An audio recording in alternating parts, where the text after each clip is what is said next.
And welcome back to Good Morning Idaho. I'm Rachel Garceau. The city of Caldwell has seen quite a bit of growth over the past few years, and especially when it comes to places to eat.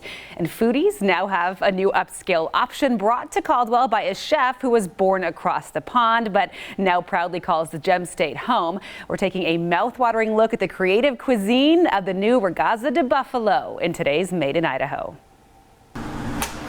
Chef Stephen TOPPLE loves a dish that looks It's this beautiful lobster cream sauce on top of that. as good as it tastes. I'm a great believer in you always eat with your eyes as well as you do with taste. And food that looks beautiful and tastes even better is exactly what you'll find at Chef TOPPLE's newest restaurant, Ragazza di Bufalo in downtown Caldwell.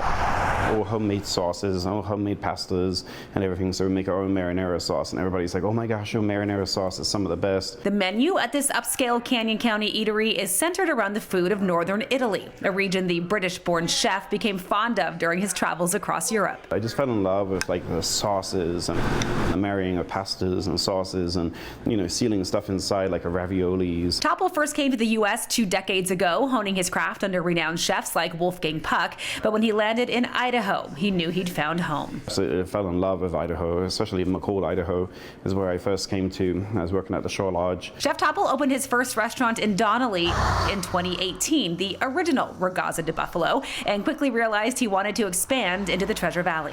Coming down to Caldwell and just meeting the people here, and they were so excited and welcoming about having a restaurant here. And while the mouth-watering menu at this second Ragazza di Bufalo may be inspired by Italy, So this beautiful chunky marinara sauce on top of that. the ingredients show off the best of Idaho. I like to try and source local as much as we can, and there's a bison ranch up in Donnelly as well, and you know, a couple of things on our menu is a bison short rib tortellini.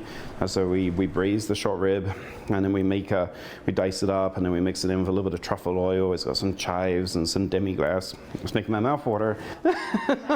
Diners will also enjoy an extensive collection of local wines curated by the chef himself. You know, I get to actually go visit the wineries and get to meet the winemakers. Whether you're dining in or picking up an order to go, Chef TOPPLE says he's thrilled to be part of a community that even in the middle of a pandemic has made Ragazza di Bufalo feel welcome. Idaho is just such a special place. It really is, and so I decided to call it my home.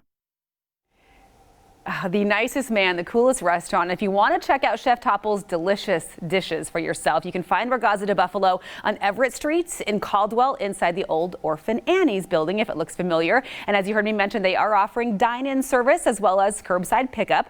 For the full menu and a look at Chef TOPPLE's other restaurants up in Long Valley, look for the link inside this story under the Made in Idaho tab at idahonews6.com. Are you hungry yet, Matt? Oh my, I was just about to say, as you're very aware, we're both incredible foodies. So yes. Looking at that stuff, my gosh. That first dish he was doing was like a lobster cream sauce he spooned over the top. I can't even. It looks so good. And the other thing, I love the name, Ragazza di Bufalo. I hope I'm saying that kind of okay. You say it with much more flair than me.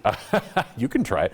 Now, what does that even mean? Yes, okay, so that is great. That is a nod to the restaurants that the building really that he took over up in Donnelly. The building had housed a restaurant called Buffalo Gal in Donnelly. That closed down. He took over the building. That's where he opened the first Ragazza di Bufalo, which is Italian for Buffalo Gal. Oh, yeah. Well, I did not know that, obviously. So when he brought the twin down to Caldwell, he just named it the same thing as a nod to that.